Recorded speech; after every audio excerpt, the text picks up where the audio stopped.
अब बहुत क्वेश्चन आता है, शून्यक ज्ञात करें, द्विघात बहुपद का शून्यक ज्ञात करें। दिक्कत ये है कि समझ में ही नहीं आता है कैसे शून्यक निकालना है। उसका एकदम आसान तरीका, एक बार समझने के बाद अच्छा से समझ में आ जाएगा, सारा क्वेश्चन बन सकता है द्विघात बहुपद का शून्यक ज्ञात करने का। उसको देखिए, एक क्वेश्चन डायरेक्ट आता है एक्स स्क्वायर माइनस 5 का शून्यक ज्ञात करें। इसमें बीच वाला पद मतलब एक्स वाला पद नहीं होता है। ये बहुत आसान है। सबसे पहले शून्यक ज्ञात करना है तो उसको 0 के बराबर करते हैं। अब देख लीजिए, देखो ना, इसको ए स्क्वायर माइनस बी स्क्वायर के फॉर्मूला पर लिख देते हैं। एक्स स्क्वायर, एक्स को लिख सकते हैं एक्स का होल स्क्वायर, 5 को लिख सकते हैं रूट 5 का होल स्क्वायर, ए स्क्वायर माइनस बी स्क्वायर। ए स्क्वायर माइनस बी स्क्वायर का फॉर्मूला क्या होता है? ए प्लस बी इंटू ए माइनस बी। अब बारी बारी से जीरो करते, दो संख्याओं का गुणनफल जीरो, तो बारी बारी से दोनों को जीरो करते हैं। यदि x प्लस रूट 5 बराबर 0, इसलिए x बराबर प्लस रूट 5 उधर जाएगा तो माइनस रूट 5। दूसरा होगा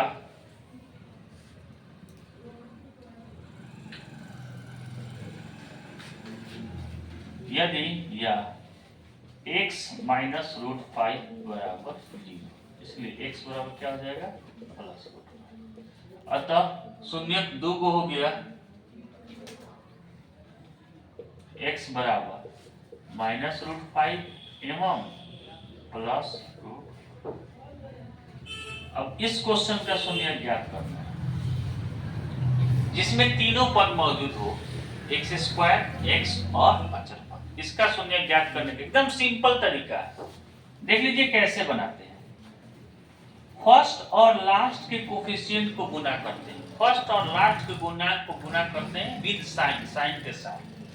प्लस 12 और प्लस 1 में गुना करते हैं। प्लस 12 गुने प्लस 1 बराबर रखता है प्लस 12। इसको एक बार लिख लेते हैं, ये आपके समझाने के लिए लिखे।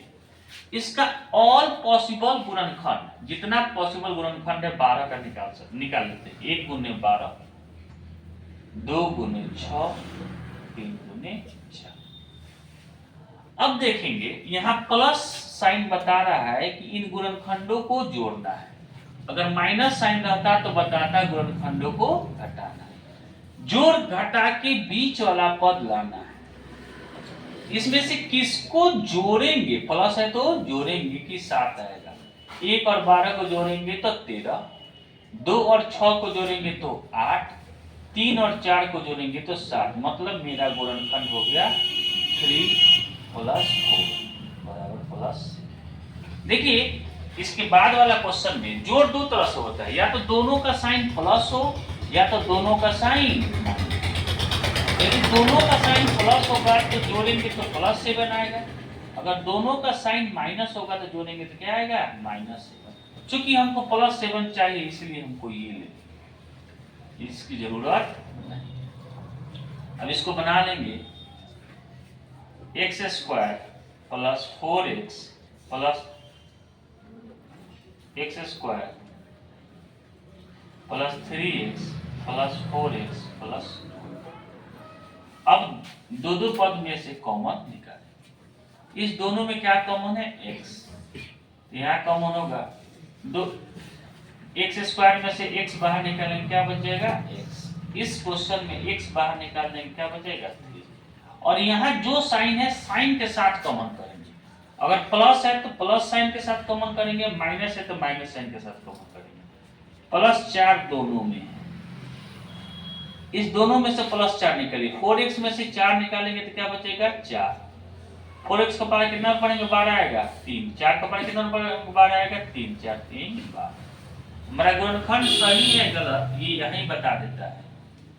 दोनों में समान कॉमन आना चाहिए। यहाँ भी x प्लस 3, यहाँ भी x प्लस 3, तो हमारा गुणनखंड सही है। दोनों में से x प्लस 3 बाहर निकालेंगे, x प्लस 3। यहाँ क्या बचेगा? x प्लस 3 बाहर निकाल दिए तो यहाँ बचेगा x प्लस 3, यहाँ बाहर निकल गई तो यहाँ बचेगा प्लस 4। ये आपका गुणनखंड निकल गया।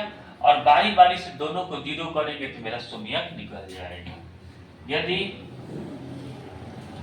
x प्लस 3 बराबर 0, इसलिए x बराबर -3, प्लस 3 उधर जाएगा तो -3, या x प्लस 4 बराबर 0, इसलिए x बराबर -2। आपका 2 शून्य निकल गया, -3 और -4। अब इस क्वेश्चन को नहीं यहां बनाते हैं, एक्स स्क्वायर -5x प्लस 6। फिर वही प्रोसेस, सेम प्रोसेस, फर्स्ट और लास्ट को विद साइन गुना करना पड़ेगा। 6 और 1 को गुना करेंगे तो +6, प्लस जरूर लिखेंगे, यही बताता है कि हमको गुणनखंड को घटाना है कि जोड़ना है। 6 का ऑल पॉसिबल गुणनखंड निकालिए, 1 गुने 6, 2 गुने 3। अब प्लस है तो जोड़ना है, किसको जोड़ेंगे कि 5 आएगा, 1 और 6 को जोड़ेंगे तो 7 आ जाएगा, 2 और 3 को जोड़ेंगे तो 5 आएगा। मतलब मेरा गुणनखंड में या तो दोनों प्लस होना चाहिए या दोनों माइनस। आप पूछेगा सर दोनों प्लस और दोनों माइनस का क्या कंसेप्ट है? देखिए जोड़ में या तो दोनों का साइन प्लस होता है या दोनों का साइन माइनस। अगर दोनों का साइन प्लस करेंगे तो +5 आएगा, जो मेरा क्वेश्चन नहीं पूछ रहा है, क्वेश्चन में -5 है। दोनों का साइन माइनस है तो इसको जोड़ेंगे तो क्या आएगा, -5, जो हमारे क्वेश्चन में। अर्थात -5x को हम लिख सकते हैं 2x - 3x प्लस 6। अब बारी बारी से कॉमन निकाले, जैसे हम बोले वैसे कॉमन निकाले। दोनों में क्या कॉमन है, x, x बाहर निकालेंगे, x स्क्वायर में से x बाहर आएगा तो x बचेगा, -2x में से x बाहर आएगा तो -2। यहाँ ध्यान देने की जरूरत है, हम बताए थे यहाँ जो साइन है वही साइन कॉमन करना पड़ेगा। यहाँ माइनस है तो माइनस, और दोनों किसके पारा में आता है, दोनों में क्या कॉमन है, 3, तो 3 कॉमन, -3 कॉमन कीजिए, तो कॉमन कीजिए माइनस माइनस प्लस, 3 बाहर आ गया तो क्या बचेगा, x, माइनस प्लस माइनस, 3 का पारा कॉल पर 6 आएगा 2। देखिए दोनों में x - 2 कॉमन कर देंगे, यहाँ बचेगा x - 3। बारी बारी से दोनों को जीरो करो, यदि x - 2 बराबर 0, इसलिए x बराबर 2, या x - 3 बराबर 0, इसलिए x बराबर 2 शून्य हो गया 2m। सब वही सेम प्रोसेस तीनों क्वेश्चन में करना है, हम करके दिखाते हैं।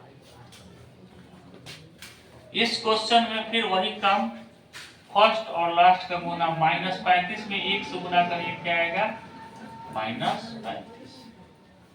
-35 का ऑल पॉसिबल गुणनखंड निकालिए, क्या क्या हो सकता है, 1 गुने 35, 5 गुने 7। यहाँ माइनस है, माइनस साइन बता रहा है कि हमको गुणनखंड जो निकला है उसको घटाना है, घटा के क्या लाना है, माइनस। घटाइए, 35 में से 1 घटाएंगे 2 आएगा, जो 34 आएगा, जो सही नहीं है, और 7 में से 5 घटाएंगे 2 आएगा, जो मेरा क्वेश्चन। किस गुणनखंड को घटाएंगे कि 2 आएगा।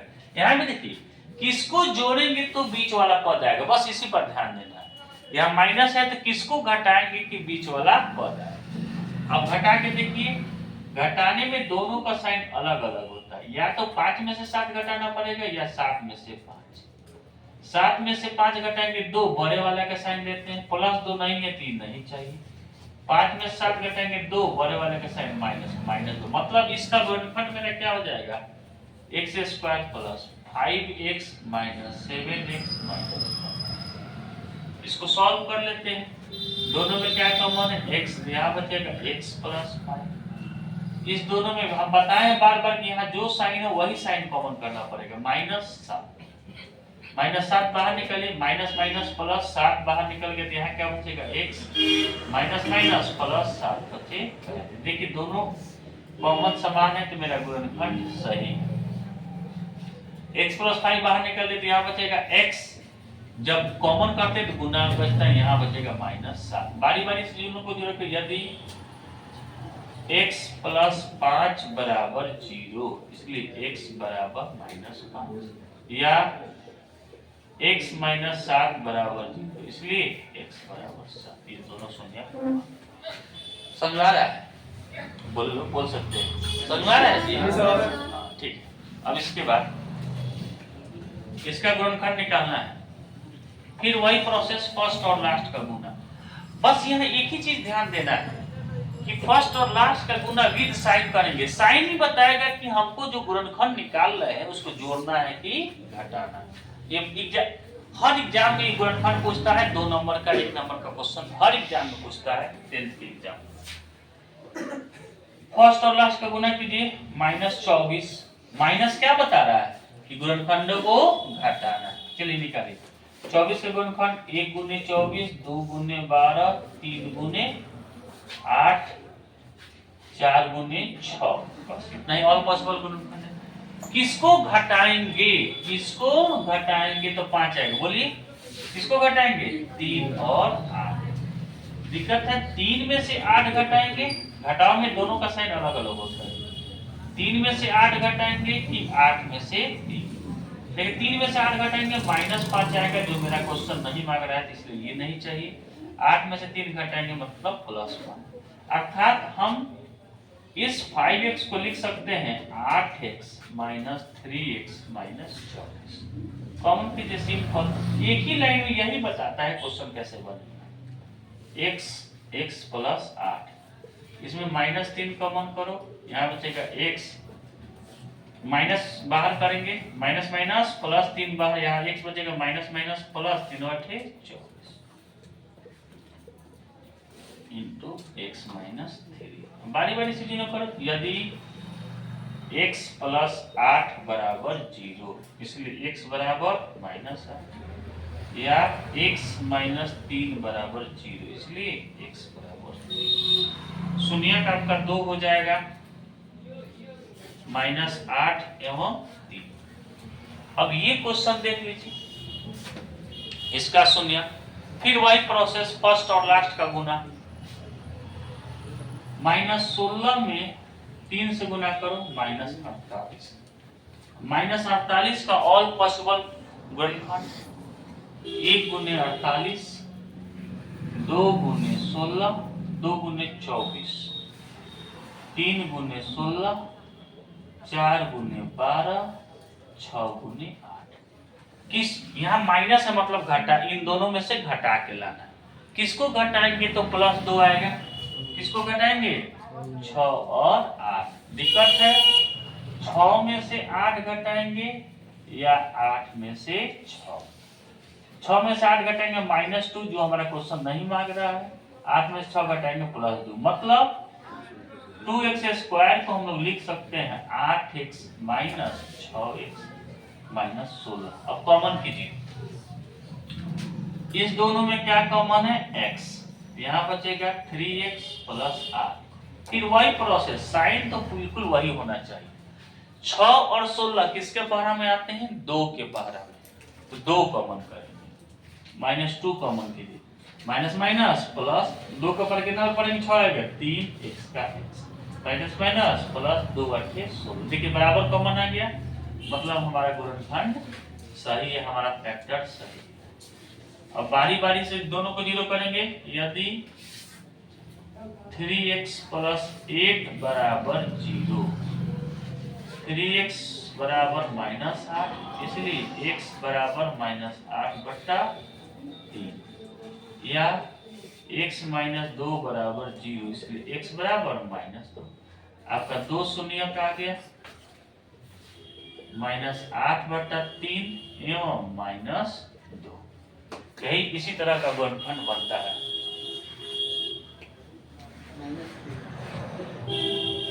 हाँ, -2 इधर जाएगा तो सिंपल, ठीक।